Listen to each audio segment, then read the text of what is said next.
नमस्कार, मैं डॉक्टर अनामिका। आज हम बात करेंगे ट्यूबल ब्लॉकेज के बारे में। ट्यूबल ब्लॉकेज से जुड़े कुछ सवालों के बारे में।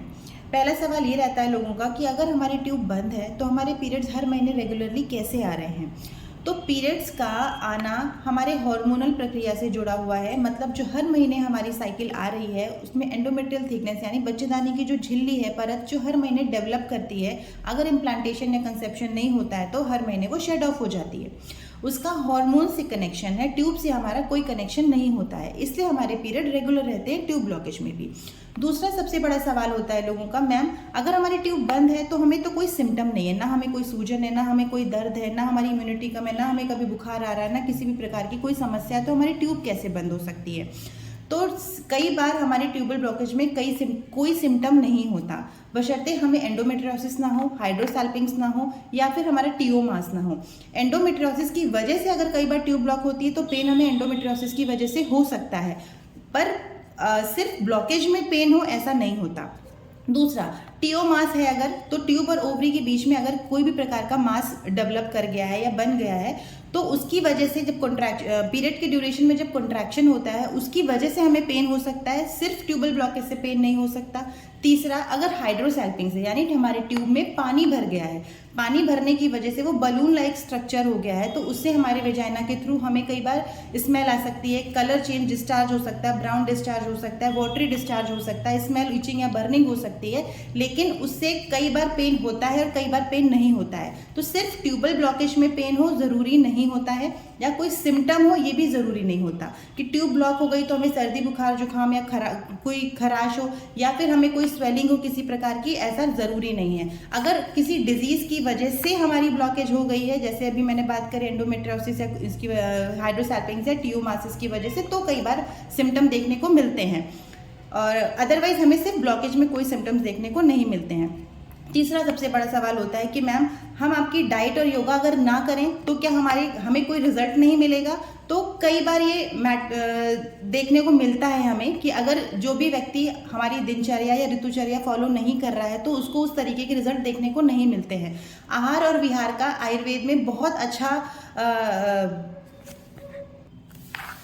आहार विहार का पालन करना बहुत ज़रूरी हो जाता है कई बार। जैसे हम ट्यूबल ब्लॉकेज के जो पेशेंट हैं जिनकी हम ट्रीटमेंट कर रहे होते हैं उनको हम एक डाइट चार्ट देते हैं जिसमें हम योगा बताते हैं, सूर्य नमस्कार, कपालभाति, अनुलोम विलोम, प्राणायाम, 30 मिनट्स की वॉक, ये जो हम रेगुलरली बताते हैं, इससे हमारी बॉडी का ब्लड सर्कुलेशन बहुत बेहतर हो जाता है, बच्चेदानी के आसपास का जो एनवायरनमेंट है बहुत अच्छा हो जाता है, शरीर मानसिक रूप से और शारीरिक रूप से बहुत हेल्दी फील कर रहा होता है, तो इससे हमें अच्छे रिजल्ट देखने को मिलते हैं। इसलिए बहुत ज़रूरी होता है कि हमें क्या चीज़ें खानी चाहिए और किस तरीके से हमें रहना चाहिए, हमें योगा करने चाहिए या नहीं करने चाहिए। तो रिजल्ट्स का कई बार फ़र्क पड़ता है, तो बहुत ज़रूरी होता है कि जो हम ट्यूबल ब्लॉकेज के समय आपको डाइट चार्ट और योगा बताते हैं वो ज़रूर करने चाहिए। उससे आपको बहुत सारे बेनिफिट्स मिलते हैं, सिर्फ ब्लॉकेज में ही नहीं बाकी चीज़ों में भी आपको बहुत सारे रिजल्ट्स देखने को मिलते हैं।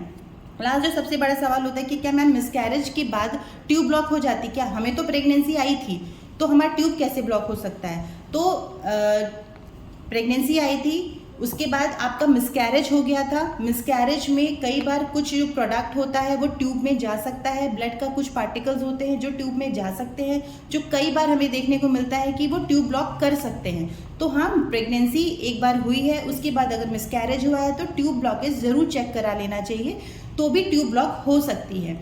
तो जो आखिरी सबसे बड़ा सवाल लोगों का होता है कि खान पान का भी ट्यूब ब्लॉकेज से कोई लेना देना है क्या। तो हाँ बिल्कुल, खान पान का भी लेना देना होता है कि हम जो खान पान खा रहे हैं, जिस तरीके से रह रहे हैं, जिस आहार विहार में रह रहे हैं, जो भी अभिसंधि आहार या श्रोतस बंद करने, श्रोतावरोध वाले आहार विहार ले रहे हैं, तो इनका भी बहुत बार हमारे शरीर पर बुरा प्रभाव देखने को मिलता है।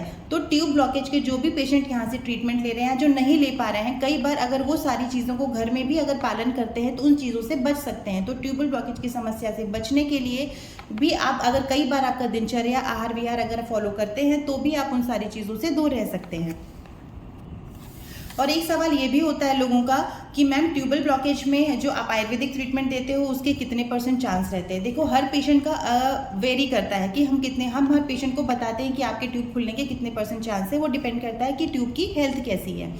तो जो उत्तर बस्ती की जो प्रक्रिया करते हैं, नॉर्मली ट्यूबल ब्लॉकेज 70 से 80% या बहुत बार हमने 90-95% तक भी देखा है कि लोगों की ट्यूब बहुत ईजिली ओपन हो जाती है अगर वो सारी चीज़ों को अच्छे से पालन करते हैं। तो ट्यूबल ब्लॉकेज का इलाज हम यहाँ पर उत्तर बस्ती द्वारा करते हैं, जिसमें हम 3 महीने का प्रोसेस करते हैं जिनका कॉर्निवल ब्लॉकेज है। इट डिपेंड्स किसका कौन सा किस प्रकार का ब्लॉकेज है वो डिसाइड करते हैं उसके बाद कि हमें कितने महीने की उत्तर बस्ती करनी है और किस मेडिसिन के द्वारा हमें उत्तर बस्ती करनी है, वो पेशेंट टू पेशेंट डिपेंड करता है या वेरी करता है। बट उत्तर बस्ती के माध्यम से अगर हम ट्यूबल ब्लॉकेज ओपन करवाते हैं तो खुलने के चांसेस ज़्यादा से ज़्यादा रहते हैं और एक बार ओपन होने के बाद वो हमेशा ओपन भी रहती है। आज मैंने बहुत सारी चीज़ों के बारे में यहाँ डिस्कस किया है। अगर इसके अलावा भी किसी के मन में किसी भी प्रकार का कोई सवाल है जो ट्यूबल ब्लॉकेज से जुड़ा हुआ है तो आप हमें कमेंट बॉक्स में बता सकते हैं। धन्यवाद।